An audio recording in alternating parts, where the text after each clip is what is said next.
Bonsoir à tous et merci de nous retrouver sur le grand rendez-vous de BB24. C'est parti pour environ 90 minutes d'infotainment axé sur le développement. C'est le grand rendez-vous. Ce soir, ils sont 4 à se rendre disponibles pour vous. Et nous, bien évidemment. Il s'agit d'un expert en épidémiologie et maladies animales, un ingénieur en valorisation des déchets, un manager artistique et bien évidemment un assistant social. Avant de les recevoir, suivons d'abord la météo.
Vous êtes bien sûr sur le grand rendez-vous. Ce soir, nous attirons tout simplement l'attention sur une des grandes causes de perte économique au Bénin.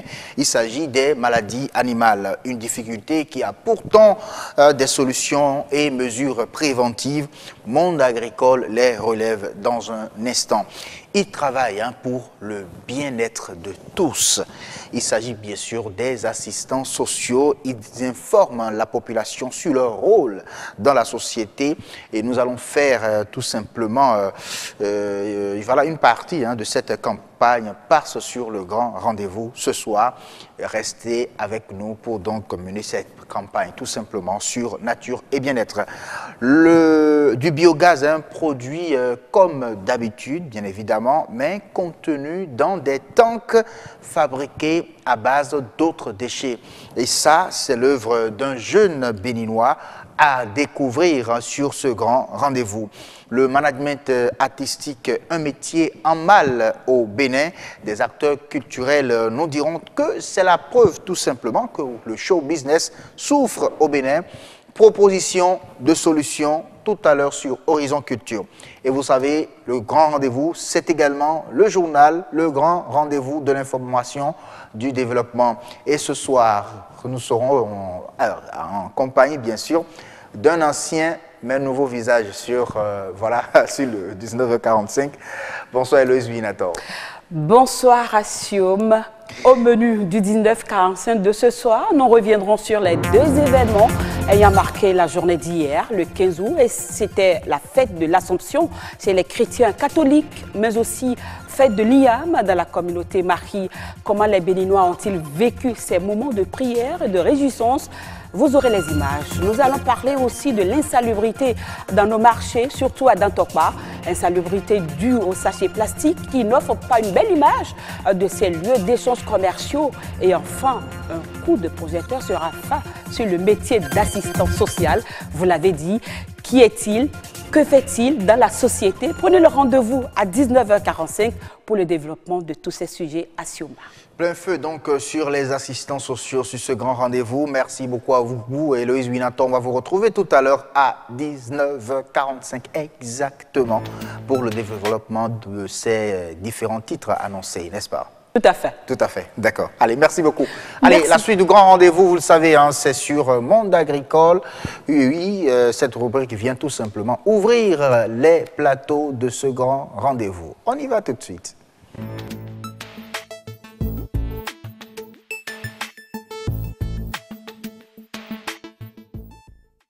Monde agricole, aujourd'hui, ça parle des maladies animales. C'est une cause de perte économique au Bénin et qui a pourtant, bien sûr, des solutions. On va recevoir dans un instant un expert en épidémiologie et maladies animales. Dans un instant, pour le moment, on suit d'abord ce reportage signé Éléonore qui nous présente la situation au Bénin.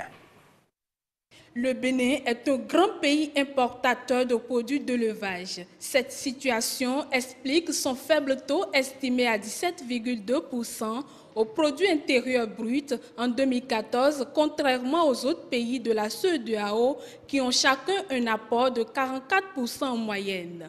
Pourtant, l'élevage constitue un maillon essentiel dans toute économie.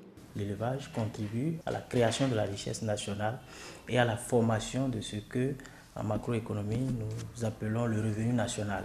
Les animaux domestiques et ceux de la faune sont exposés à beaucoup de maladies. Je prends les maladies parasitaires, vous avez la trypanosomose. Quand je prends les maladies virales, vous avez la fièvre afteuse par exemple.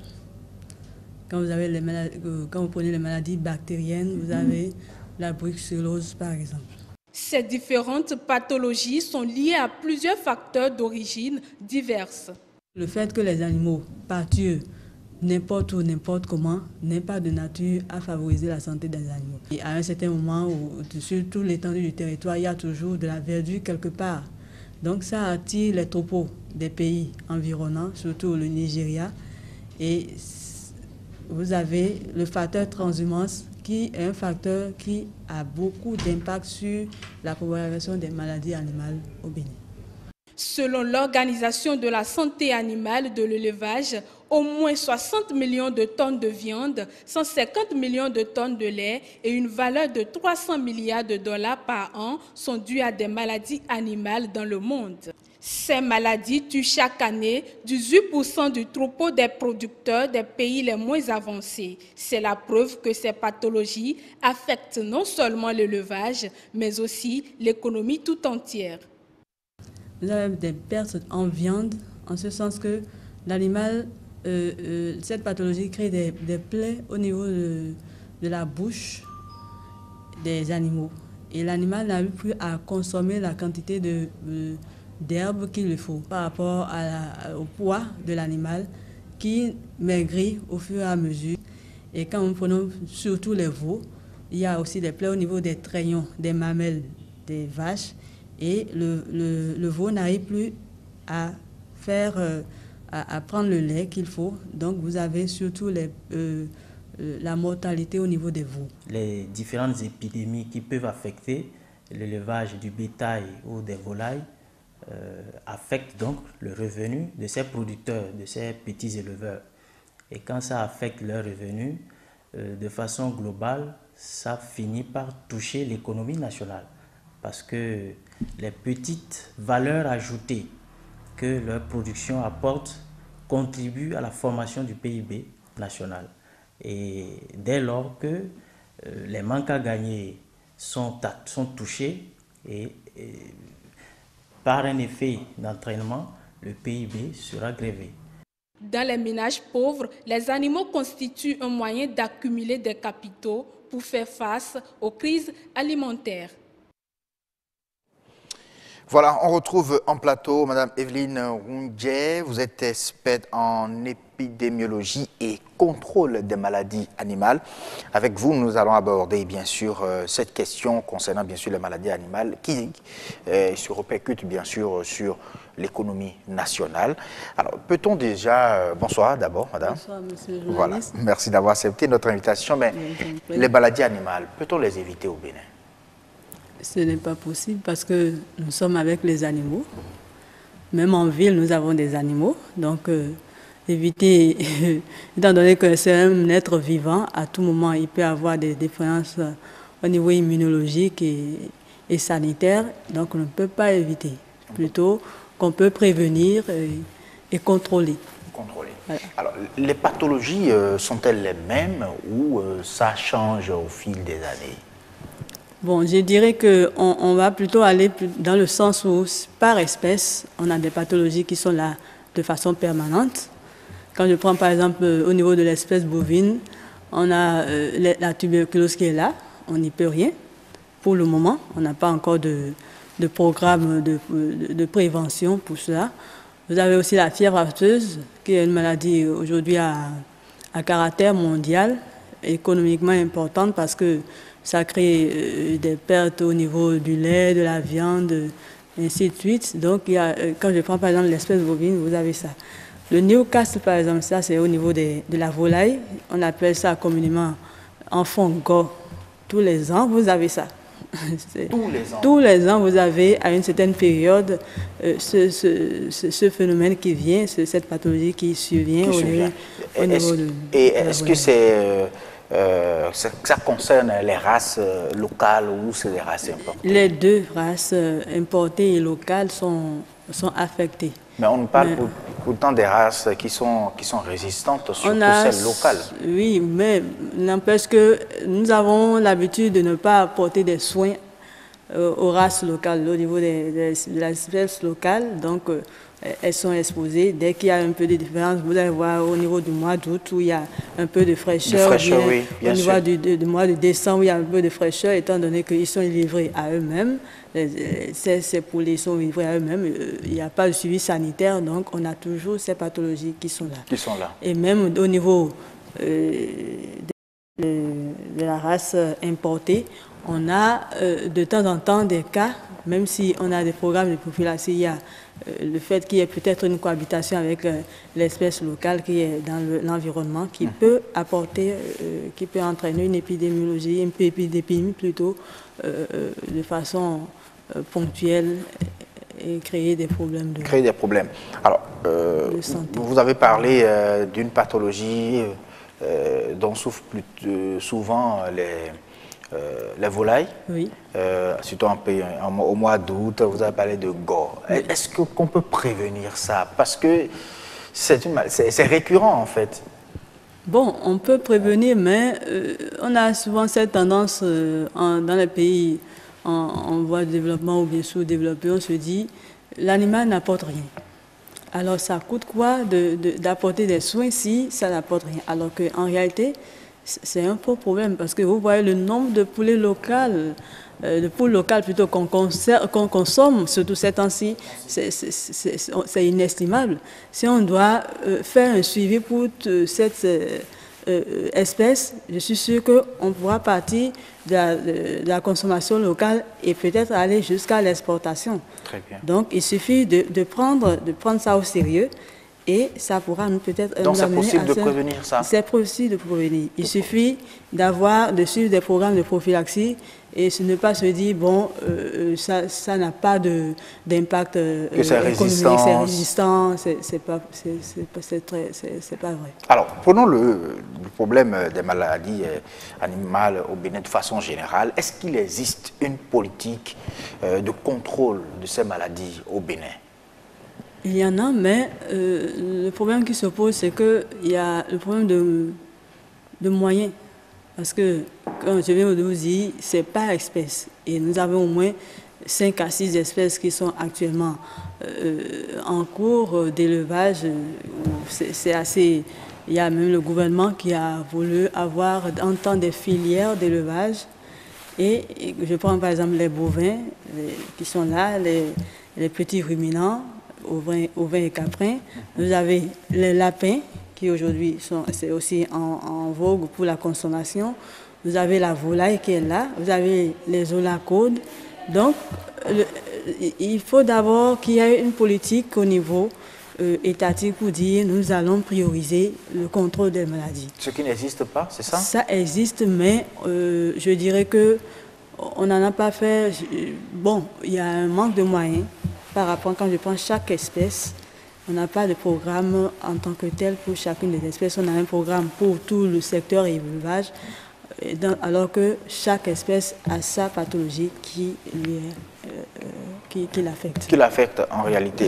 À son lot de pathologies qui l'affectent. Qui l'affecte. Et donc il faut il faut en faire une priorité. Il faut en faire une priorité, en fait. C'est ce qui n'est pas encore. Ce qui n'est pas vraiment encore.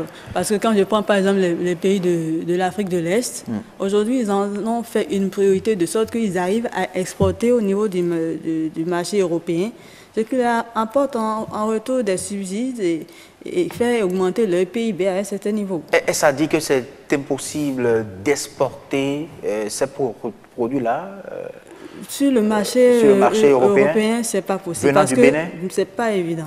Parce que nous avons des normes au niveau international qui disent, si vous voulez exporter tel produit, par exemple, vous devez suivre telle règle, ce que nous n'avons pas encore mis en place, ce que nous ne suivons pas encore au niveau du Bénin. Au niveau du Bénin. Comme quoi, le marché européen ne consomme pas encore de la viande produite au Bénin. Je pense que pas de façon, disons, officielle. Pas de façon officielle. Est-ce que le marché existe quand on parle de consommation de viande? Parce que le nôtre est inondé par ce qui est produit à l'extérieur et on les consomme ici tout simplement. Est-ce que le marché existe à l'extérieur pour qu'on puisse prendre cela comme argument pour donner priorité au contrôle des maladies animales au Bénin? Moi, je partais d'abord du marché local. Local. Nous n'arrivons même pas à pouvoir, avec notre propre production, faire une étendue, pouvoir étendre la couverture au niveau local. Et moi, je pense que si on priorise, parce que souvent on parle de production, mais on ne peut pas parler de production si les animaux ne sont pas viables, ou s'ils ne sont pas en bonne santé, il ne peut pas avoir de gain de poids, il ne peut pas donner autant qu'il faut au moment où il faut. Donc, du coup, on ne peut pas dire qu'on va pouvoir assurer, actuellement on n'arrive même pas à assurer la couverture locale. Okay. Partons de là d'abord. Maintenant, si on doit pouvoir exporter, on est obligé de répondre aux exigences de l'Organisation mondiale de la santé animale, l'OIE, et pouvoir mettre en place des programmes, quitte à ce que, même si on ne doit pas aller de façon rapide, on peut prendre telle espèce, par exemple, pour dire nous allons faire une priorité par rapport au contrôle et à la production et en faire un domaine d'exportation et mettre en place des programmes de contrôle, de suivi, mais aussi de production pour pouvoir rentabiliser. Pour rentabiliser cela. Et ce qui est sûr, ça ne peut qu'être un plus pour l'économie du pays. On comprend tout simplement que le marché existe, le marché existe. Surtout celui local. Local, même quand je prends le Nigeria qui est à côté, c'est un grand consommateur.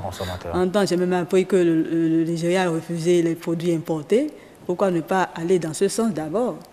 Commencer par le local et voir les pays environnants. On a toujours le marché qui est là. Le marché qui est là. Alors, est-ce qu'il existe des solutions locales en matière de contrôle de maladies animales? Parce que on nous parle de certaines plantes, des espèces végétales qui aident donc à garder en bonne santé ces animaux-là. Est-ce qu'il en existe? Je dirais oui et non.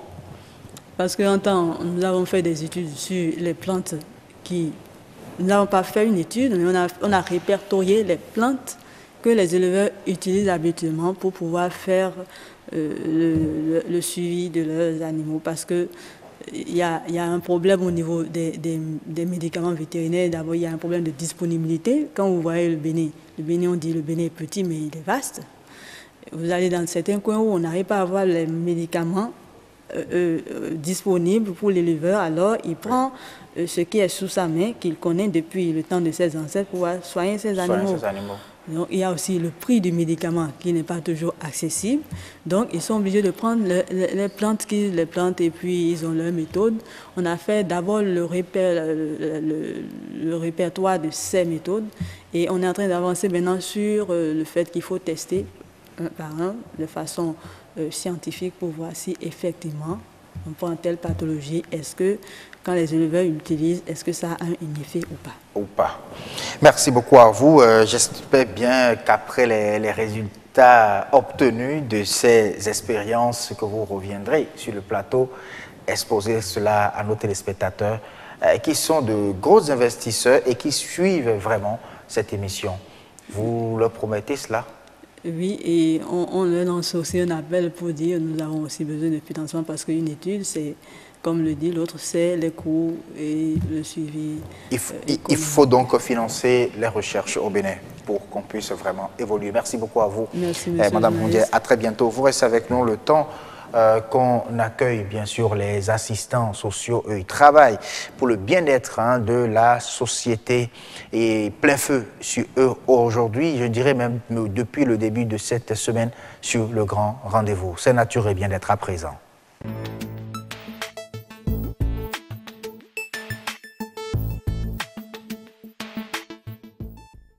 Nature et bien-être ce soir parle bien sûr des assistants sociaux. Il faut dire tout simplement qu'il y a une campagne qui est lancée, journée de solidarité, j'allais dire. Et donc cette journée débute, je voudrais dire même sur ce grand rendez-vous, sur ce numéro de Nature et bien-être. Les pros du social sur Nature et bien-être. Suivons d'abord ce reportage signé Heureuse Danodé. L'écoute est au cœur de tout ce que l'assistance sociale fait. Lorsque vous rencontrez des difficultés d'ordre social, financier ou familial, adressez-vous à l'assistant social. Un assistant social, c'est quelqu'un qui a été formé dans une école, qui est diplômé et capable d'aider tout individu en situation difficile ou non à avoir de solutions à ses problèmes. Et sur le plan, que ce soit sur le plan social, sanitaire ou culturel. L'assistant des services sociaux a un public très divers.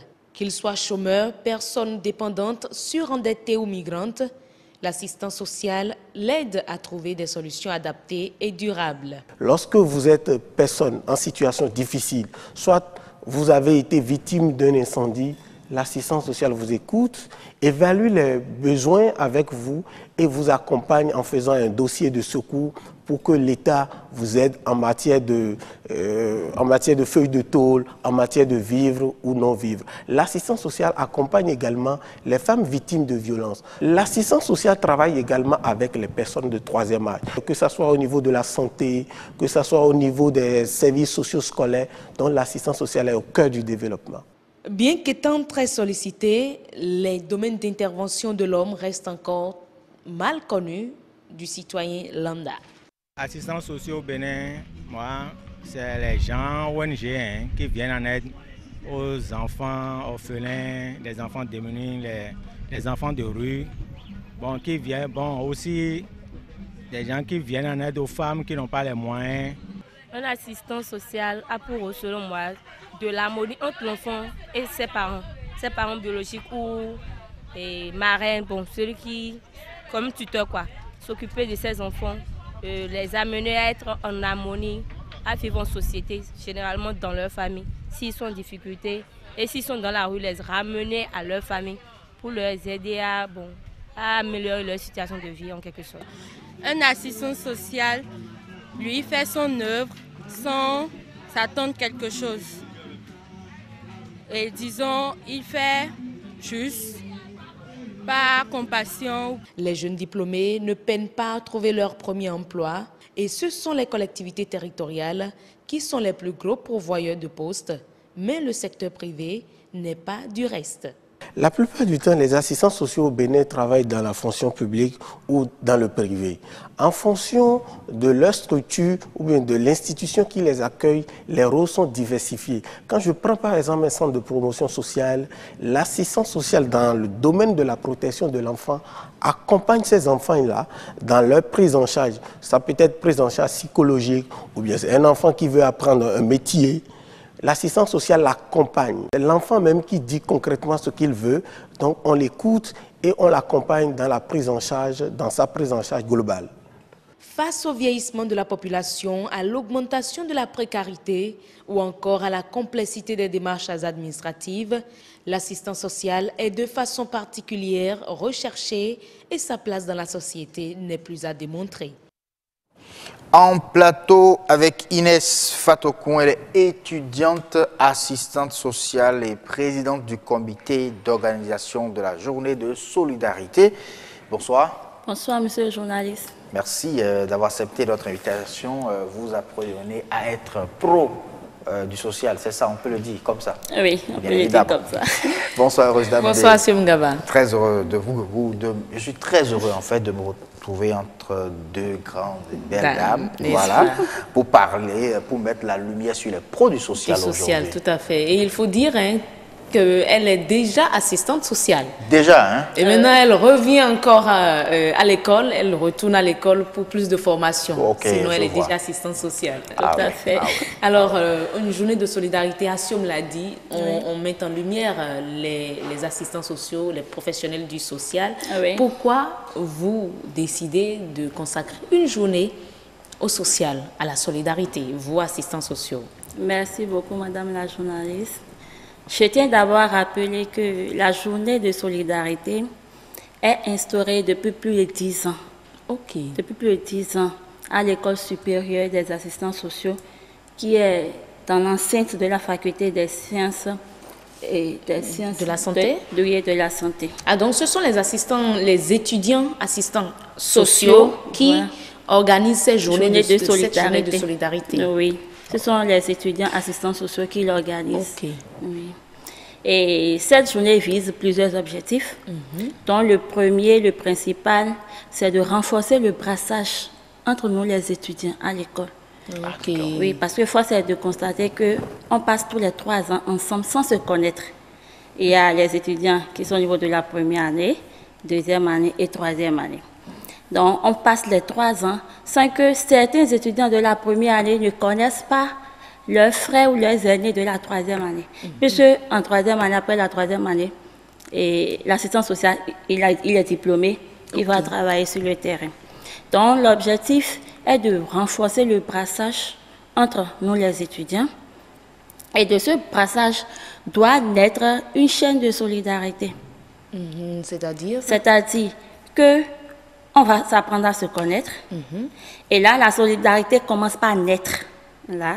Et au cours des 3 ans de formation, les étudiants de la première année, lorsqu'ils auront des difficultés, ils pourront très facilement se rapprocher des années de la deuxième ou de la troisième année. Ah oui. Donc, vous irez traiter les exercices avec eux. Oui, les lots d'épreuves, on peut leur apprêter les lots d'épreuves. Les aider à faire certains exercices pour pouvoir s'en sortir parce qu'il y a des matières, il faut quand même qu'on s'entraide pour pouvoir s'en sortir. Et mis à part ça? Mis à part ça, on profite de cette journée pour souhaiter la bienvenue à nos jeunes frères, aux étudiants de la première année.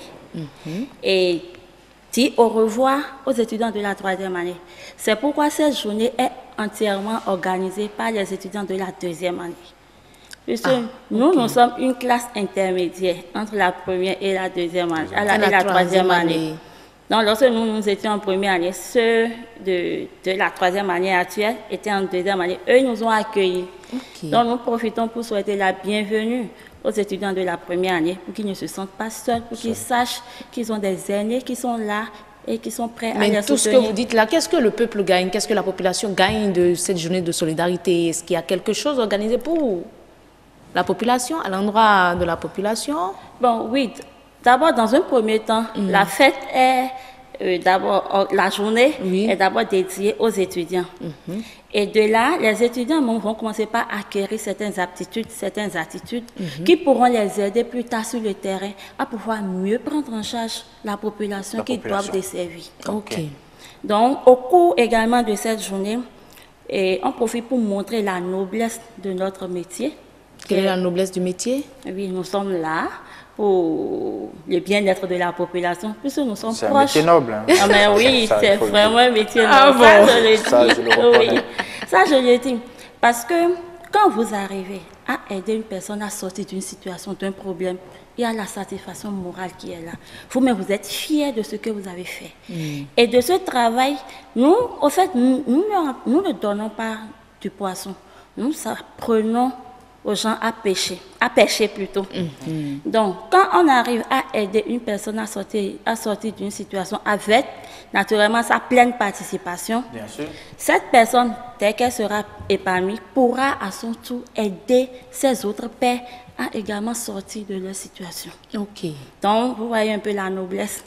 On constate bel et bien la noblesse du métier. Et au cours également de cette journée, nous invitons nos aînés professionnels qui sont déjà sur le terrain à venir nous prodiguer quelques conseils, à partager leurs expériences sur le terrain avec nous qui sommes leurs jeunes frères, puisque aujourd'hui, c'est la 41e promotion qui est en 3e année. Nous faisons partie de la 40e promotion. Donc, c'est la 40e promotion qui organise cette journée au profit de la 39e et de la 41e promotion. Voilà. Donc, il y a déjà 40. Donc, vous dites au revoir à ceux qui sont à la 39e, voilà, à la 39e promotion. Bonne arrivée à la 41e promotion. Voilà. Donc, nous profitons pour inviter nos aînés qui sont déjà sur le terrain à venir nous prodiguer quelques conseils, à partager leurs expériences sur le terrain avec nous. Parce qu'aujourd'hui, l'AS peut travailler partout. Un assistant social peut travailler partout. Nous avons des aînés qui sont... On ne dira pas, ah oui, les anciens sont bons, mais les nouveaux là, vraiment, ils connaissent. Donc, les anciens viendront vous dire ce qui marche, comment ça marche sur le terrain. Voilà. Vous préparez, bien sûr, à faire face aux réalités du terrain. Oui. On se prépare. On se prépare à faire face aux réalités du terrain, à plus aimer notre métier. Parce que quand on l'aime, obligatoirement, on fait un bon travail sur le terrain, on aide la population à s'épanouir. Et quand la population est épanouie, c'est que c'est le développement qui est assuré. D'accord, mais je sais qu'il y a ce qui m'a beaucoup plus accroché, un don de sang qui sera fait. Les assistants sociaux, je crois, vont donner de leur sang. Oui. Pour sauver les populations. Mis à part ce que vous faites déjà comme le social, vous donnez de votre sang. Comment ça va se faire? Et au fait, au cours de la journée, il y aura plusieurs activités qui seront faites. Entre autres, le don de sang dont vous parlez. Et chaque promotion qui organise innove. Donc nous avons voulu innover cette année en donnant un peu de notre sang.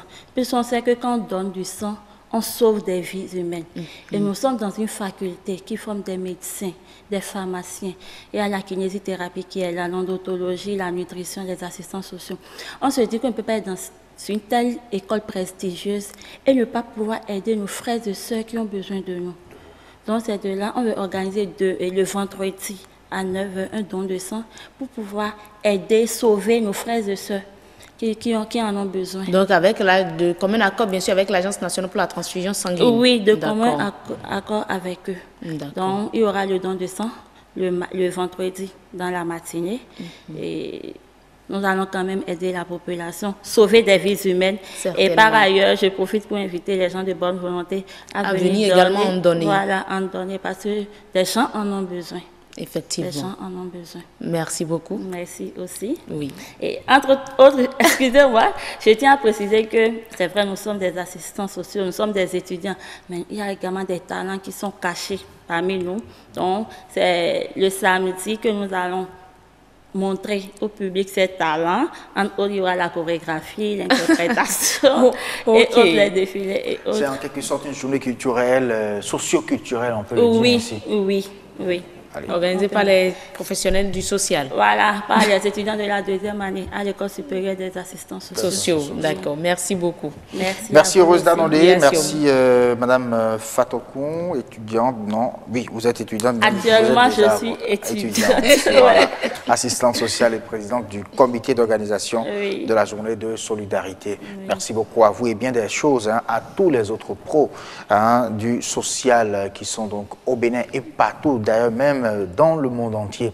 Nous allons continuer avec vous, chers téléspectateurs. Cette fois-ci, nous irons à la découverte d'un jeune béninois qui valorise les déchets à travers la production du biogaz et en même temps les tanks qui contiennent bien sûr ce gaz-là. Vous verrez en tout cas, il viendra nous démontrer tout ça sur ce plateau dans un instant. C'est l'espère.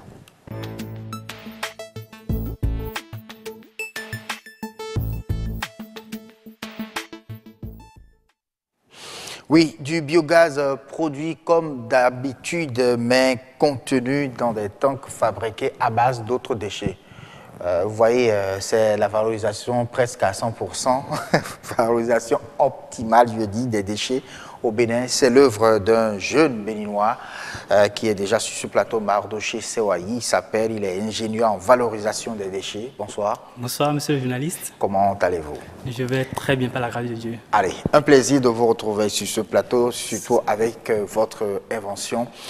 Avant de commencer par donc définir ce que c'est que le biogaz à nos téléspectateurs, dites-nous déjà, mais pourquoi avoir pensé à fabriquer des tanks, garder du biogaz dedans, mais des tanks fabriqués à base d'autres déchets? Oui. C'est un peu réfléchi. Cette innovation, dites-nous, ça vient d'où en réalité? Merci beaucoup. Je suis spécialisé dans le domaine de conception et de réalisation des biodigesteurs. Les biodigesteurs, ce sont là les systèmes qui permettent de produire du biogaz. Donc, le problème auquel on est confronté est que ceux-là qui sont dans les locations ont des difficultés à se construire ce système parce que c'est un système en matériaux définitifs. Et c'est pourquoi nous avons réfléchi comment faire pour que ceux qui sont dans la location, parce que tout le monde n'est pas censé être chez lui d'un seul coup. C'est pourquoi nous avons pensé à ça et donc nous avons fabriqué un biodigesteur portatif. Ok. Donc c'est exactement comme des bouteilles de gaz que commercialisent les autres industries. C'est ce que nous avons fait et cela se charge uniquement par les déchets. Ça se charge uniquement par les déchets? Uniquement par les déchets. Par les déchets. Ah ouais, je comprends. Donc vous avez compris, en fait, pour produire du biogaz, il faut avoir un dispositif dans sa maison. Justement. Bon, tout le monde n'est pas chez lui. Exactement. Pratiquement, on est en location et tout. Donc, vous faites quelque chose qui puisse permettre aux gens d'avoir donc du biogaz chez eux, à la maison. Au fait, ce que nous faisons, c'est que nous construisons le digesteur en lieu et place des fosses septiques. Si bien que quand vous faites vos besoins aux toilettes, vous avez directement du gaz à la cuisine. C'est cela que nous faisions. Maintenant, nos clients ont commencé. Comme ce qui se passe là, pour regarder à l'écran, voilà, dans la bouse de vache qu'on utilise là pour produire donc du biogaz. C'est du matériel sur place qu'on ne peut pas déplacer. Justement. Vous voyez ce qui est là, on ne peut pas déplacer. Et donc, vous avez trouvé une solution pour avoir ça de façon portative. C'est ça. Au fait, ce que vous voyez sur votre écran, c'est ce qui est construit en matériaux définitifs. On se sert du ciment, du sable, du gravier, de barres de fer pour construire en lieu et place des fosses septiques. Si bien que quand vous produisez vos déchets biodégradables dans vos maisons, il vous suffit juste de l'introduire dans le digesteur et vous avez du gaz à la cuisine. Mais là, il sera difficile pour quelqu'un qui est en location de construire. Voilà. Et c'est pourquoi nous avons réfléchi. Et nous avons construit un système portatif. Et là, il suffit juste de le porter dans votre cuisine et vous le connectez à vos réchauds et vous avez directement du gaz. Vous avez directement du gaz. On va voir tout à l'heure comment ça se présente avec l'aide, bien sûr, de la rédaction.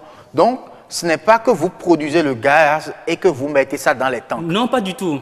C'est un biodigesteur qu'on peut déplacer. Justement, c'est un biodigesteur mobile qu'on peut déplacer et vous n'avez même pas besoin de le traîner de vent en vent pour le chargement. Une fois qu'on vous livre le matériel déjà chargé avec le déchet, arrivé chez vous, vous le connectez directement à votre réchaud et vous commencez par l'utiliser. Maintenant, quand vous l'épuisez complètement, c'est que vous le rechargez. Mais comment? Par les déchets. Donc, vous mettez vous-même des déchets dedans. Vous chargez vous-même le système par les déchets et quelques heures ou quelques minutes après, vous avez encore du gaz et c'est parti pour le temps restant. ainsi de suite, puisque c'est une énergie renouvelable. Est-ce que vous avez eu l'idée quelque part avant de pouvoir penser à cela, à trouver cette solution? La solution, là, vient d'où? Ah oui, et il faut reconnaître que quand j'étais étudiant, j'étudiais beaucoup, et une fois j'étais en train d'étudier quand la pluie a commencé. Mais je n'avais pas eu le temps d'aller ranger, mon charbon pour que ce soit à l'abri de la pluie. Si bien que quand j'ai fini mes études, j'ai remarqué que mon charbon était mouillé, donc j'avais de quoi manger, mais je n'avais pas réellement de quoi manger, puisqu'il fallait chauffer ce que j'ai à manger pour subvenir à mes besoins. Donc, ce qui s'est passé, c'est que j'avais de quoi manger, mais j'étais parti et dormi à jeun. C'est ça qui a fait que j'ai commencé par réfléchir. Au beau milieu de la nuit, j'ai eu envie d'aller me mettre à l'aise. Et l'étudiant qui n'a pas l'argent pour s'acheter une bouteille de gaz de façon officielle, je vois déjà. Donc, au beau milieu de la nuit, j'étais allé aux toilettes voulant me mettre à l'aise. Et j'ai remarqué qu'il y avait une forte chaleur qui sortait donc de la fosse. Je me suis dit, mais si j'arrivais à condenser, à concentrer cette chaleur, mais je pouvais préparer à manger. Donc, c'est ça qui a fait que j'ai commencé par réfléchir. Et qu'est-ce que j'ai fait au premier abord? Je me suis servi d'un bidon d'1 litre de capacité, et j'ai mis les déchets dedans, mélangés avec de l'eau, dans des proportions bien définies. Et j'ai fermé hermétiquement. Vous-même, vous pouvez l'essayer à la maison, hein? Et je l'ai laissé 1 heure, 2 heures, 3 heures après, mais ça s'est gonflé. Donc ça a produit le gaz. Ça a produit le gaz. Ce qui a fait gonfler le bidon, c'est du gaz. Maintenant, comment faire pour récupérer ce gaz, pour pouvoir l'utiliser comme énergie. Voilà. Donc, c'est ça qui a fait que j'ai commencé par poursuivre mes recherches d'année en année, et je suis arrivé à concevoir un système. D'abord, c'était un système en maçonnerie ciment, comme vous le savez. Et donc, au fil des années, les clients ont commencé par émettre le vœu d'avoir un portatif comme le commercialisent les autres industries. Donc, c'est ça qui a fait que j'ai commencé par réfléchir. Et actuellement, c'est déjà un système disponible, vendu déjà sur le marché. Les gens en profitent énormément. C'est ce qu'on a à l'écran là, hein? C'est ça? Non, ça, c'est un autre prototype que nous avons sorti. Ah, tout nouvellement? Oui. Ah oui, voilà, c'est ça? Là, vous voyez exactement une dame qui est en train de cuisiner avec sa bouteille de gaz. Dans le biodigesteur, c'est ça, ce qui est blanc debout là? Exactement. Le biodigesteur, vous le constatez bien, c'est ça ce qui est de ce côté muni d'un entonnoir. Oui. Et muni d'un raccord et qui connecte le biogaz au réchaud. Au réchaud. Oui. Et si je dois vous expliquer un peu ce qui se passe, c'est que je me suis inspiré de l'organisme humain. Puisque Dieu a su faire les choses, il y a la bouche, l'estomac et puis l'anus. Donc je me suis inspiré de ça. Donc mon biodigesteur a une bouche et c'est par là que nous introduisons les déchets. Et dans le ventre, c'est le bac d'effluent, le bac de fermentation. Et c'est dans ce milieu que se passent toutes les réactions qui permettent donc de produire du biogaz. Et après la production du biogaz, il faut récupérer l'effluent, les déchets d'après méthanisation. Et c'est là l'anus de mon digesteur. C'est ça qui est le réchaud là? Non, le réchaud, au fait, c'est juste l'utilisation du biogaz. Oui. D'accord. Donc, en fait, l'endroit de sortie du gaz, c'est ça qui est en fait l'anus. Justement, c'est ça. D'accord. Oui. Ça se voit. En tout cas, c'est bien réfléchi. On va revenir tout à l'heure pour voir comment est-ce que vous pouvez mettre là la disposition du public de façon générale pour que tout le monde puisse quand même se servir, j'allais dire, de cette solution que vous proposez tout simplement. Puisqu'il est l'heure du journal, Héloïse Winaton nous attend déjà dans la rédaction de BB24. Oui, hein, 19h45, ça sonne très très rapidement et 45 minutes, c'est parti. À vous, Héloïse, pour le journal.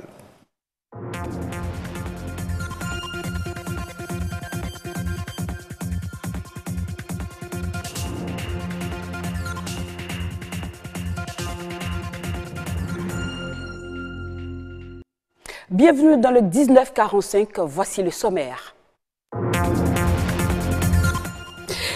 15 août 2018, c'était hier mercredi. Au Bénin, la journée a été marquée par deux événements, l'Assomption chez les chrétiens catholiques et la fête de l'IAM chez la communauté Marie. Retour sur les différentes célébrations dans quelques instants. Insalubrité au marché international de Dantokba, les sachets plastiques déjà utilisés gagnent de l'espace, à qui incombe la gestion des déchets dans ce haut lieu d'échanges commerciaux. On va y répondre dans ce journal. Et puis, coup de projecteur sur les assistants sociaux, protéger et aider, c'est le leitmotiv de ces travailleurs sociaux. Gildas Glonou, un des leurs, va apporter plus de précision sur ce métier. Merci de votre fidélité. Le 15 août, fête de l'Assomption, est aussi celle de la nouvelle IAM au Bénin. Pendant que les chrétiens catholiques se retrouvent à l'église pour célébrer la montée au ciel de la Vierge Marie, la communauté Marie se réjouit autour de l'IAM. De Savalou à Cotonou, la fête se célèbre un peu partout sur le territoire national. Marcel Arossi a fait une incursion dans certaines familles. Regardez.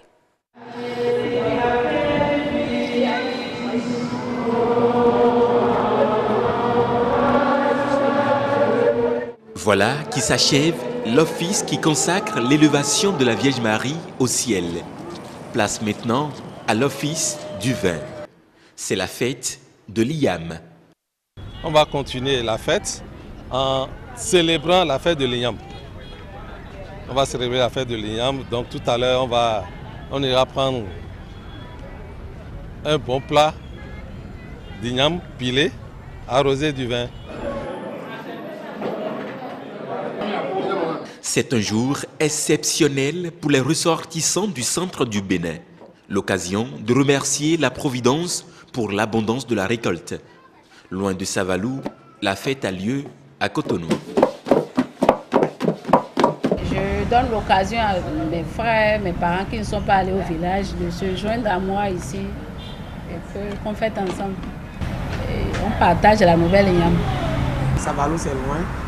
Et si je peux avoir du bon igname pilé ici, pourquoi aller jusqu'à Savalou? Le fior est profond parce que le filet est souvent. Ce qui est ici n'est pas différent de ce qui est au village. Il y en a qui savent bien le faire ici aussi. Voyez-vous, nous sommes en famille. Tout le monde mange. Et tout le monde ne peut pas rentrer au village. Aujourd'hui, l'occasion s'est faite que n'ayant pas le temps de se déplacer sur Savalou pour célébrer l'IAM et qui coïncide encore avec la fête de l'Assomption, je fais un saut ici pour fêter la fête de l'IAM à ma manière, quoi. C'est la plus grande réjouissance du peuple mahi. L'IAM, fraîchement moissonné, est officiellement autorisé pour la consommation.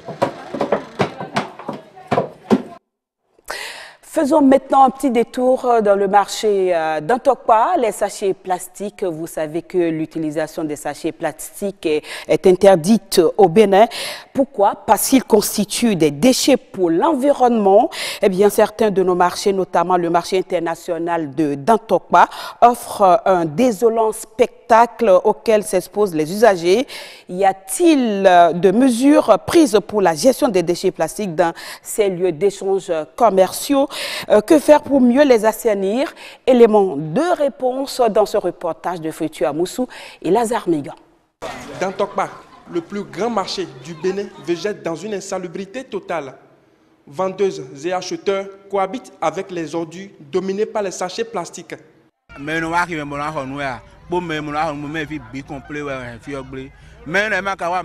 Et acheteurs et vendeurs, nous sommes tous responsables de l'état d'insalubrité de ce marché.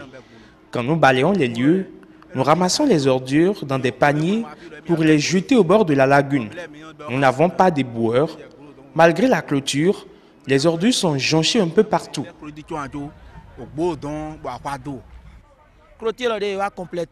On dirait qu'ils ont fait cette clôture pour nous encourager à transformer ce lieu en un dépotoir éternel d'ordures, ce qui rend insalubre le marché.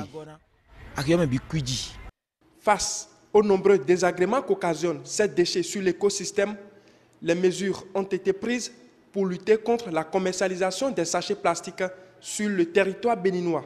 Il y a plusieurs ONG de collecte qui nous aident à collecter les sachets qui se trouvent donc dans ces différents centres commerciaux, dans ces grandes surfaces. Une fois ces sachets plastiques collectés, ces sachets sont envoyés dans des centres de recyclage. Aujourd'hui, le ministère du Cadre de vie et Développement durable a un partenariat avec le centre de recyclage de Tori qui récupère les sachets plastiques et qui les transforme en bâches. Et ce qui nous permet donc de nettoyer le territoire donc de ces ordures qui passent pratiquement 400 ans dans l'environnement avant de se dégrader. C'est pourquoi le gouvernement, ayant pris la mesure donc de la situation, a opté pour des sacs réutilisables comme les sacs en tissu ou des sacs biodégradables qui vont se dégrader très vite dans l'environnement et qui ne vont pas laisser des impacts. Les usagers déplorent les conditions d'installation dans ce marché. Il n'y a aucun hangar dans ces lieux. De l'autre côté, il y a un emplacement pour les motos à 2 roues. Plus tard, c'est devenu un garde-véhicule. On vient d'apprendre qu'on sera déguerpi de cet endroit. Pourtant, nous payons nos taxes. Les sachets là, c'est ça qui donne la pollution dans tout le marché. On ne sait pas comment on va faire pour que les ordures de sachets là où on va les mettre, que le marché soit propre là, on ne sait pas encore. Il faut qu'on réfléchisse parce que nous les dames là, vraiment, il reste beaucoup pour nous. Et le gouvernement va faire mollo. Un peu là, on va comprendre. L'assainissement de nos marchés permettrait aux usagers d'avoir un environnement plus sain pour une vie saine et décente. L'assistance sociale, eh bien on en parle, c'est un métier qui met les hommes en relation pour favoriser leur bien-être et leur insertion sociale. Les assistants sociaux ont l'art d'écouter, de soutenir, d'accompagner, voire d'orienter toute personne dans le besoin. Où les trouve-t-on et quel rôle joue-t-il au sein des communautés à la base? On en sait un peu plus avec Gildas Glonou. Il est assistant social, il est au micro de Patrick Adjagoudjou. Un assistant social, c'est quelqu'un qui a été formé dans une école, qui est diplômé et capable d'aider tout individu en situation difficile ou non à avoir des solutions à ses problèmes, que ce soit sur le plan social, sanitaire ou culturel. Lorsque vous êtes personne en situation difficile, soit vous avez été victime d'un incendie, l'assistance sociale vous écoute, évalue les besoins avec vous et vous accompagne en faisant un dossier de secours pour que l'État vous aide en matière de feuilles de tôle, en matière de vivre ou non vivre. En fonction du problème qui est posé à l'assistance sociale, il agit en mettant toujours l'usager ou le client au cœur de la résolution du problème. Vous savez qu'il y a un projet qu'on appelle, un programme du gouvernement qu'on appelle ARCH, Assurance pour le renforcement du capital humain. Ce n'est que des assistants sociaux qui ont accompagné ce programme pour le ciblage des ménages extrêmes, pauvres ou non extrêmes. Donc, quand l'assistant social travaille pour l'identification de ces ménages pauvres, il doit pouvoir les accompagner en matière de paquet minimum de soins, en matière de paquet minimum d'activités pour que ces personnes-là, ces ménages, puissent être relevés.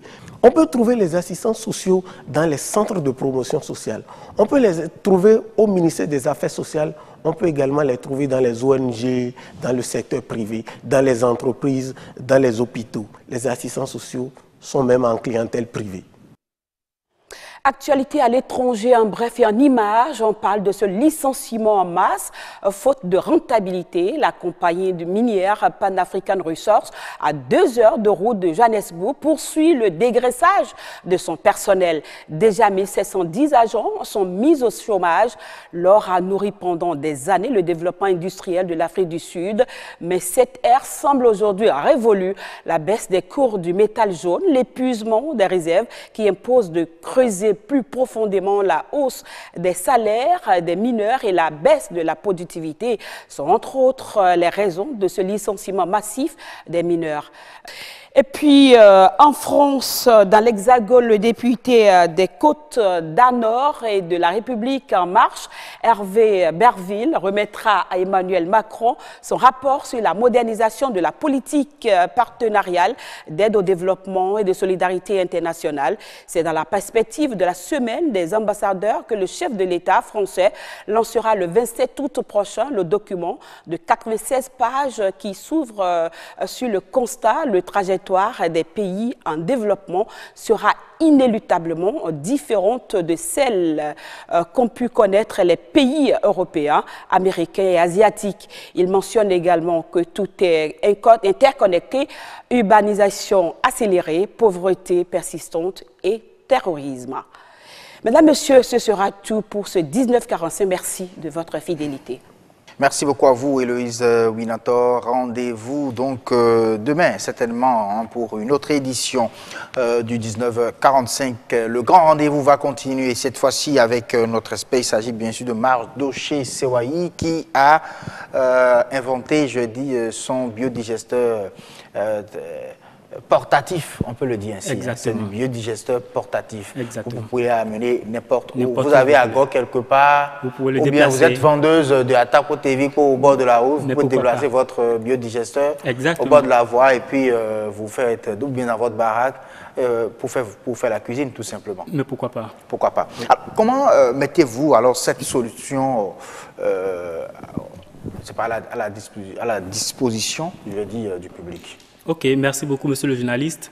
Au fait, cette solution, pour moi, est la bienvenue pour remplacer l'utilisation du charbon, du bois de chauffe, et aussi d'autres sources d'énergie non renouvelables.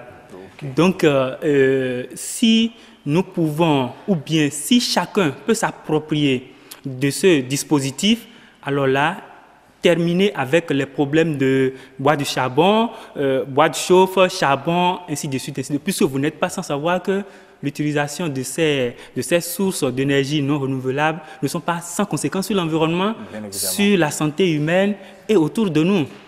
C'est une pratique durable, on peut le dire ainsi. Exactement, c'est une pratique durable parce qui respecte l'environnement. Si, tant que nous continuons à produire les déchets, il y aura toujours de gaz à notre disposition et donc pas de maladie. Alors comment est-ce que le public peut donc avoir accès à cette solution-là, à votre... Bien, pour le public, je demande souvent... Vous leur vendez ça souvent, c'est ça? Oui. Ou bien ils commandent, ils viennent commander le format qu'ils veulent, c'est ça? Exactement. Vous venez, vous commandez le format que vous voulez et nous vous faisons comme vous l'avez souhaité. Maintenant, si vous voulez prendre ce que nous avons en stock, là, nous mettons à votre disposition ce que nous avons en stock. Okay. Maintenant, je voudrais aussi expliquer qu'il y a différentes tailles, différentes capacités de digesteurs portatifs. Il y en a de 6 kg, il y en a de 8 kg, ah oui, 6 kg comme ce qu'on a à la maison. Exactement, exactement. Donc, si vous avez un ménage un peu plus grand et que vous voulez un digesteur un peu plus grand, là, vous faites votre commande et nous vous fabriquons. Est-ce que les déchets que vous mettez dans le biodigesteur disparaissent après? Parce que quand ça s'épuise, est-ce à dire que le déchet que vous y avez mis est terminé aussi? Non, le déchet que nous mettons se réduit à 1/3. Voyez-vous, ça veut dire que quand vous mettez 6 kilos ou bien 6 mètres cubes de déchets dans un biodigesteur, après production totale de biogaz, vous ne recevez que 2 kilos ou 2 mètres cubes de déchets à la fin. Oui. Et qu'est-ce qu'on en fait? Justement, je voulais aussi expliquer que ces déchets qu'on récupère à la fin, c'est ça nous on appelle digestat. Et ce digestat, l'expérience a montré que c'est encore 3 fois plus riche que l'engrais chimique. Ce n'est pas que nous faisons des affirmations gratuites, nous avons fait les expériences et puis nous avons obtenu les résultats. C'est 3 fois plus riche que l'engrais chimique. Donc directement, on peut faire du maraîchage, de l'agriculture. Si bien que quand vous récupérez mon effluent, c'est-à-dire le liquide qu'on obtient après production du gaz, ou bien le solide que j'appelle digestat, quand vous l'obtenez, vous êtes obligé de le diluer 3 fois avant de l'utiliser au maraîchage ou bien pour les plantes. Sinon, ça risque même de tuer les plantes parce que c'est tellement riche que... C'est trop de... Oui. Donc, nous avons de phosphore, d'azote, de potassium, tout ce dont on recherche dans les engrais chimiques est contenu dans l'effluent ou bien dans le digestat après production du biogaz. Après production du biogaz. Oui. Et vous êtes un produit de l'école béninoise ou vous avez étudié ailleurs? Je salue le gouvernement actuel parce que je suis un produit fini de l'école béninoise. Je n'ai jamais voyagé, je n'ai jamais été à l'étranger dans ma vie. Je suis toujours resté au Bénin, mais il faut reconnaître que je travaille beaucoup avec les étrangers. Puisqu'ils connaissent ma capacité, ma compétence, ils me sollicitent beaucoup dans plusieurs projets et je gère plusieurs projets. Comme quoi l'école béninoise peut former de très bonnes compétences aussi. Exactement. Moi, j'ai fait l'université École des sciences et techniques du bâtiment et de la route d'Abomey, qui est une université nationale. Publique. J'ai fait aussi une école sur le campus. Et c'est là que j'ai fait ma formation en master. Et c'est après la formation que je me suis perfectionné à travers mes propres recherches, mes documentations, ainsi de suite. Pour donc nous fabriquer de biodigesteur portatif. Exactement. Et donc vous pouvez avoir du biogaz où vous voulez, quand vous voulez. Comme vous voulez, à plein temps aussi. Exactement. Donc c'est comme ça se passe. En tout cas, on aura le temps de vous recontacter très prochainement, puisqu'il y a une émission, une rubrique cuisine très bientôt. Oui. Peut-être on va utiliser votre biogaz, votre biodigesteur portatif sur le plateau ici pour préparer, pour faire la promotion de l'art culinaire du Bénin. Mais ce serait un grand plaisir. Il suffit de me contacter et je me déplace avec le biodigesteur en question. Très bien. Et devant vous, je vais l'allumer. Vous allez voir la flamme et par surcroît, vous allez constater que la flamme de mon gaz est bleuâtre. Ça ne noircit pas la casserole. Parce que quand vous avez le dos de votre marmite tout noir, sachez que c'est comme ça que votre poumon est aussi noir. Tout simplement parce que vous respirez ça. Mais parce que vous l'inhalez.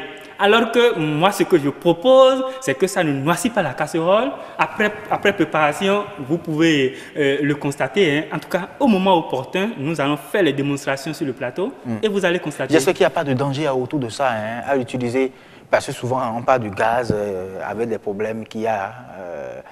Est-ce qu'il n'y a pas souvent des fuites et tout le reste? Bien, et je voudrais dire, il y a d'autres qui voient les émissions et ils décident de fabriquer ce qu'ils ont vu juste à la télé. C'est là où il y a le danger.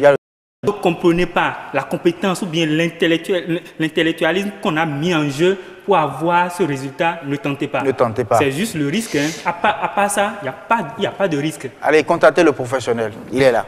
C'est bien sûr notre ami Mardoché Sewaï. Merci beaucoup d'être venu sur ce plateau. Merci. On va recevoir cette fois-ci un acteur culturel. Il s'agit du vice-président de la MACAB. Il est manager artistique, manager d'artistes, il faut le dire. Voilà, il sera sur ce plateau dans un instant. Il s'agit de Auguste Amonceau qu'on va recevoir pour parler de ce métier qui est en mal, vraiment, au Bénin. C'est Horizon Culture.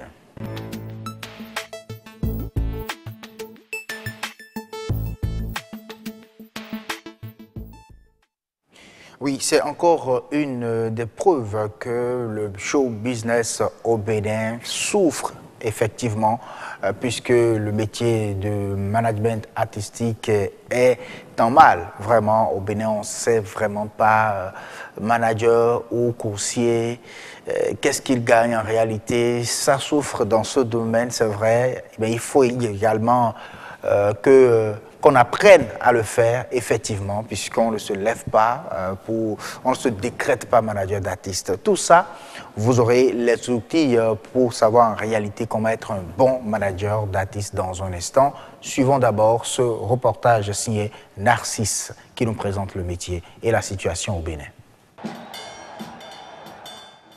Pour assurer l'émancipation de sa musique et mieux s'épanouir, l'artiste a besoin de travailler avec un expert en management artistique. Un métier qui davantage révèle son importance dans le milieu culturel. Le manager artistique est un intermédiaire entre l'artiste et puis les différents professionnels du métier. C'est tout l'arsenal qu'on met autour d'un artiste pour s'occuper de ses intérêts artistiques, commerciaux et de ses intérêts financiers. Il s'occupe de définir en commun accord avec l'artiste, bien entendu, de l'image artistique qu'il a envie de développer, de ce qu'il a envie de vendre en réalité. Il va assister l'artiste dans les signatures de contrats, voilà, avec les promoteurs, les éditeurs, etc. etc. Donc, dans la période où je n'avais pas de manager, c'était beaucoup plus compliqué, c'était beaucoup plus éparpillé. Il fallait être à la fois en mesure de caler des émissions à la radio, de faire des promotions, de trouver des scènes. Enfin, c'est compliqué. C'est compliqué. Depuis que j'ai un manager, je respire beaucoup plus. Je me concentre sur l'essentiel et le manager, il fait son travail à lui. Pour la plupart, le manager est un fabricant de stars, raison pour laquelle les artistes recherchent le meilleur dans le lot. Il faut beaucoup de tact, avoir beaucoup de connaissances, avoir beaucoup de contacts, être à l'information culturelle. Le manager d'un artiste est avant tout son premier confident. Le manager d'artiste est un peu comme le père ou la mère, l'ami de l'artiste, parce que c'est au manager que l'artiste se réfère en premier lieu, quelle que soit la situation. Pour être un bon manager, il faut avoir de la patience. Il faut être à l'écoute. Il faut être humble. Des qualités recherchées et valorisées dans le monde du showbiz. Ce n'est pourtant pas le cas ici au Bénin. Moi j'ai été manager, c'est vrai, mais je ne peux pas dire aujourd'hui que ce métier peut vraiment nourrir si vous allez faire que ça.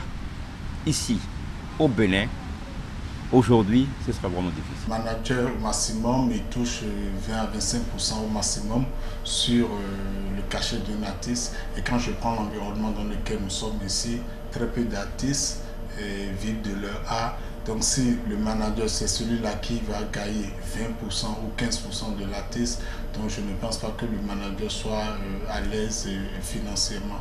Pas à l'aise financièrement. Il n'y a pas que les managers artistiques. C'est d'ailleurs la réalité du monde du showbiz béninois. En plateau, Auguste Amonsou, bonsoir. Bonsoir Sio, et je crois que je suis au fait. Ah oui, vous êtes dans ton élément carrément. Manager d'artiste, on dirait, à suivre ce reportage, que l'artiste est l'entreprise et le manager est le DG.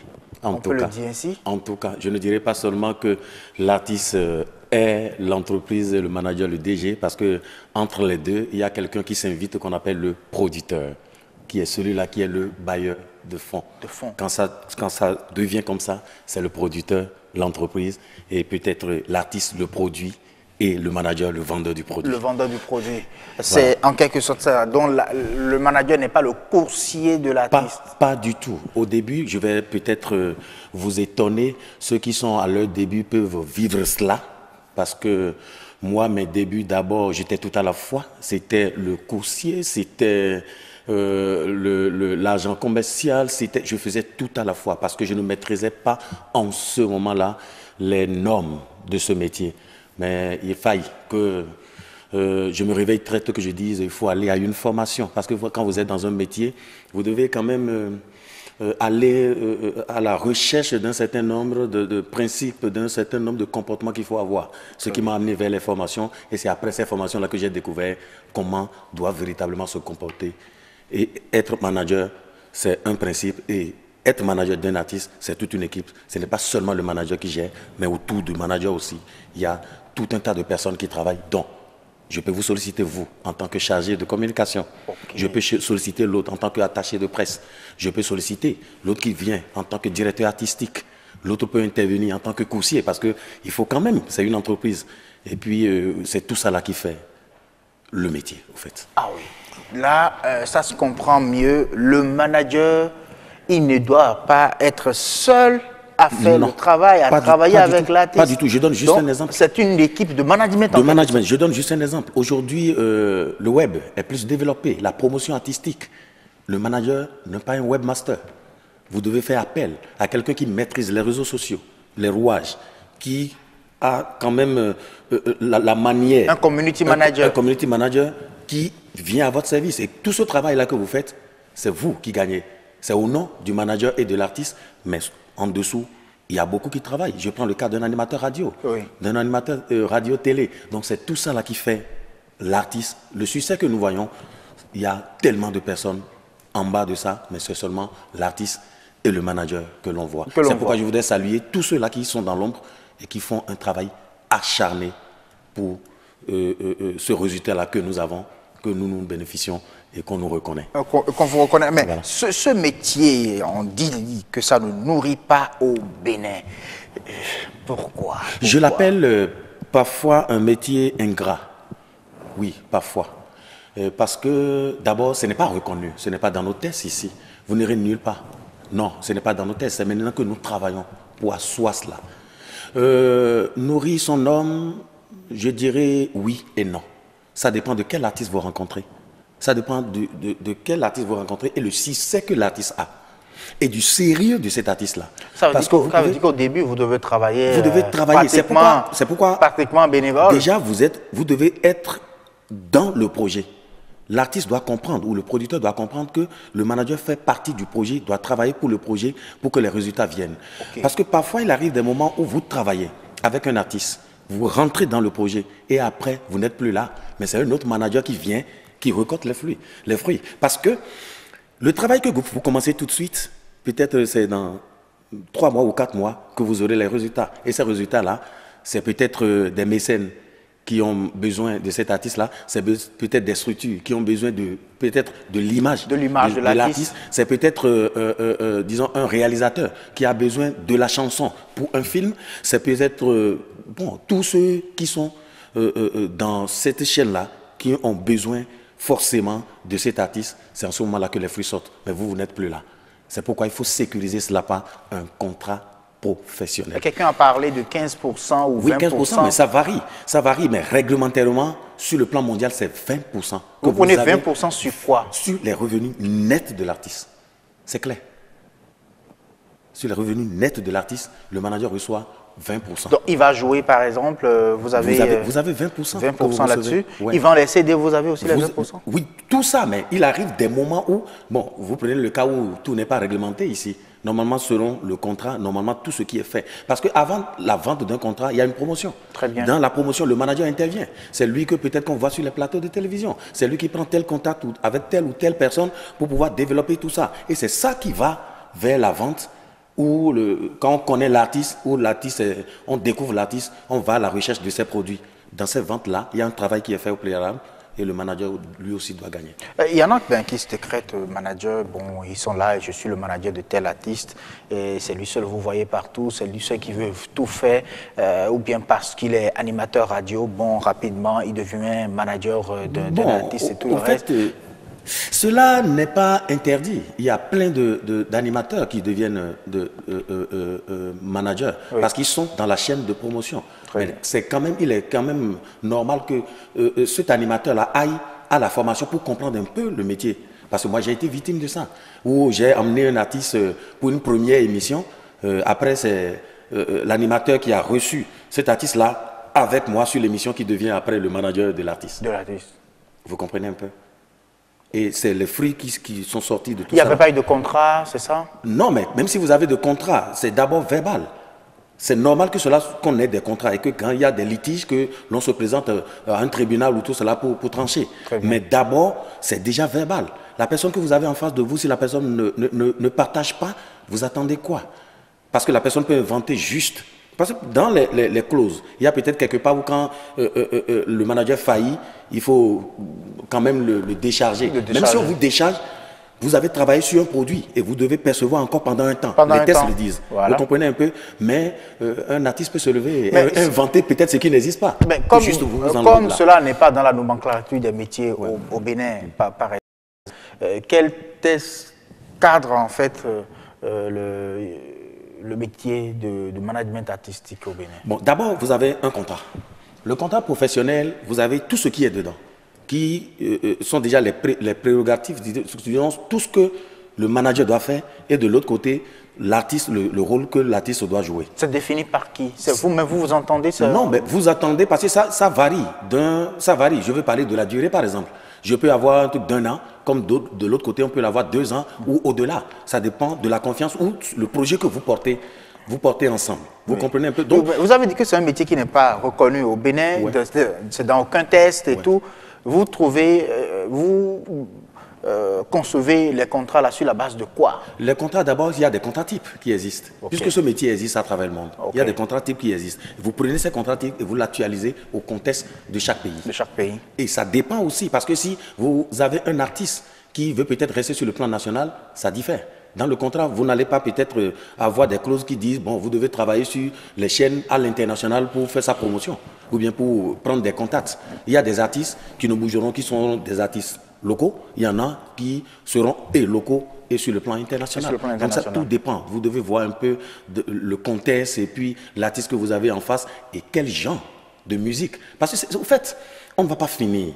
Il faut peut-être 2 heures ou bien 90 minutes d'émission pour aller un peu au fond des choses pour quand même les décortiquer. Les décortiquer. Et il faut dire aussi que les managers, il y en a de points, d'autres vraiment ne se retrouvent pas dans le métier. Comment devient-on manager au Bénin? On devient manager d'abord par passion. Vous devez aimer ce que vous voulez faire. D'accord? Ça, c'est la première chose. Vous devenez manager parce que vous voyez en vous les attitudes de faire ce métier, en connaissant d'abord les normes de ce métier. Vous devenez manager parce qu'un artiste vous sollicite. Il vous fait confiance. Et il dit, c'est vous, en vous que je fais confiance, d'accord? Il y a la confiance déjà qui lie les deux. On devient manager, si vous voulez être performant, allez à une école. Pour savoir un peu... Quelle école forme il y en a tellement. Parce que je prends mon cas par exemple, même si vous n'êtes pas... Il y a des écoles qui forment, d'accord? Je ne peux pas citer les écoles d'abord ici. En management artistique, au Bénin, oui. Et de la même manière, par exemple, je vois le cas des différentes formations que j'ai reçues. J'en ai reçu 3. Mais premièrement, formés par peut-être d'autres managers qui ont eu l'expérience. Je veux parler de Youssundou, nous qui nous a formés, des tourneurs qui sont venus de l'Europe, qui nous forment. Et nous devenons aussi nous-mêmes formateurs. Aujourd'hui, pour avoir géré la carrière de ces artistes-là, avec l'expérience, et je le dis, ça fait déjà 302 spectacles organisés et assistés depuis que j'ai commencé ce métier. Cela veut dire que j'ai quelque chose à quand même enseigner à ceux qui arrivent. D'où la création de la MACA. Aujourd'hui, c'est ce que nous faisons pour permettre aux autres d'être formés, à nous-mêmes, d'être encore formés parce que le monde évolue. Et chaque fois, il y a de nouveau. Aujourd'hui, la vente des CD physiques, ça n'existe plus. Ça n'existe plus. C'est aller vers le streaming et ainsi de suite. Donc, le manager doit se former et s'adapter au fur et à mesure à tous ces changements-là pour quand même donner un meilleur résultat. Un meilleur résultat. Mais à la base, il faut avoir de la passion, il faut avoir aimé ce métier. Difficile pour les artistes béninois de se retrouver sur les scènes à l'international, surtout quand on parle de festivals à l'international, les festivals d'été, c'est rares sont ces managers qui arrivent à trouver des contrats, qui arrivent à négocier des contrats à l'international pour nos artistes. Et les acteurs disent qu'en fait, c'est parce qu'on n'a pas des managers vraiment qui ont du relationnel. Vous savez, il y a un problème. Oui. Vous ne pouvez pas vendre un artiste, vous ne pouvez pas vendre un produit si ce produit-là n'a pas des références. La plupart de ces artistes, demandez-leur aujourd'hui de vous produire Pressbook. C'est difficile. C'est pas à eux de le faire. Je viens. Demandez-leur aujourd'hui. Non, d'abord, la décision se prend. Il y en a qui évoluent en autoproduction. Il y en a qui ont des managers. Il y en a qui ont des producteurs. D'abord, aller sur un festival, c'est d'abord de la documentation. C'est clic et vous envoyez et il y a un retour. Donc c'est là, il faut commencer d'abord, permettre à tous ces artistes-là d'avoir au moins leur carte d'identité. Pressbook, fiche technique, le rider technique, comme on le dit. Je veux juste vous citer ceci. Vous voyez, il y a un concert dans 3 jours. Et où on invite chacun à venir signer. Vous verrez des artistes eux-mêmes se déplacer. Mais il y a d'autres, on ne les voit même pas du tout. Le métier, Dieu l'a créé. La musique, qui est disons, un esprit. Dieu lui-même est musique. D'accord? L'artiste qui vient, qui est un représentant de Dieu, qui vend ce produit-là, et le manager qui est là, au moins, pour vendre ce que l'artiste a produit. Il faut se laisser représenter. Ça donne plus de la dignité, ça donne plus de l'honneur et on se vend mieux. Quand vous vendez moins cher, on vous achète. moins cher. Moins cher. Merci beaucoup à vous, Auguste Amonsou, pour toutes ces explications. J'espère qu'on aura un espace plus grand, vraiment, pour discuter autour de ce métier je de me manager rendrai disponible, car voilà. Je le dis toujours, je suis un instrument de Dieu, pour Dieu, au service de Dieu et au service des humains.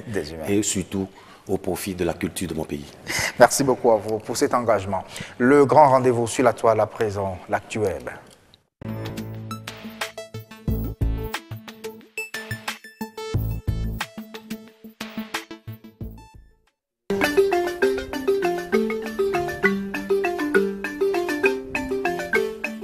Crime rituel à Boycon, la ville carrefour du Bénin. Le fétiche Kenessi a encore frappé, nous informe la toile ce soir. Un enfant âgé d'environ 2 ans a été sacrifié au fétiche appelé Kenessi. L'information a été confirmée par la police républicaine après enquête. Il a suffi que la mère de la victime s'absente quelques minutes, laissant le petit garçon seul dans la maison pour qu'un féticheur aidé par son fils fasse disparaître le petit. L'intuition d'une mère ne trompe pas, dit-on. Ayant constaté la disparition de son fils, la mère oriente les pas de la police républicaine vers la maison de ce fameux féticheur. À leur grande surprise, ce dernier et son fils étaient sur le point d'enterrer le corps du petit garçon en présence du fétiche. Interrogés, ils ont reconnu les faits et seront présentés au procureur de la République d'ici là. Du crime rituel, nous apportons de bonnes nouvelles pour les férus de la littérature. Aujourd'hui démarre officiellement la rentrée littéraire 2018. Les littératures venant de l'Afrique, des Caraïbes et des Amériques noires occuperont une place privilégiée au cours de cette rentrée littéraire qui va s'étendre jusqu'en octobre. En effet, 567 nouveaux titres, dont une quarantaine venant d'Afrique noire, des Antilles et des Amériques, seront au cœur de cet événement. Avec un tel chiffre, les librairies seront assez fournies et les amoureux de la littérature en auront pour leur compte. Autre information, le nez nasique est l'une des particularités du monde animal. Que représente réellement le nez du nasique? Le nez nasique est ce nez qui peut dépasser les 10 cm et descendre plus bas que la bouche. Nous avons trouvé une corrélation significative entre la taille du nez et le nombre de femelles présents dans le harem, a certifié les chercheurs dans la revue Science Advance, publié cette année même. Il ajoute aussi que l'élargissement du nez modifie systématiquement les propriétés de résonance des vocalisations masculines, ce qui détermine probablement la qualité du mâle. En conclusion, la taille du nez sur un nasique détermine non seulement ses capacités reproductives, mais aussi l'un de ses moyens de séduction. Finissons cette revue par l'histoire d'un perroquet qui, bien que coincé sur un toit durant 112 heures, n'a pas hésité à insulter son bon samaritain. Coincé durant 3 jours sur le toit d'une maison dans la banlieue londonienne, Jesse le perroquet s'est montré malpoli envers son ultime sauveur. Depuis qu'il s'est retrouvé coincé sur ce toit, ses maîtres et les associations de protection des animaux ont essayé de le faire descendre, mais en vain.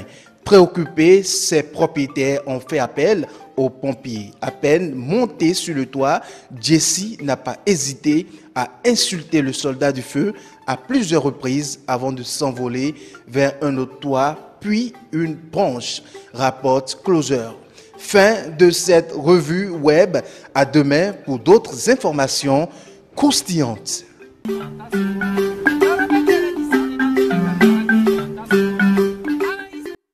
Allez, merci beaucoup à Fallon Azilo et Narcisse Lebanou pour l'actu web. Oui, avant demain, bien sûr, Narcisse, nous, on va suivre tout simplement la météo avant de partir.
Allez, portez-vous bien, chers téléspectateurs. Merci beaucoup de nous avoir suivis. On va se retrouver demain 19h00 pour la dernière de la semaine, parlant bien sûr du grand rendez-vous. Ciao, ciao et bonne soirée.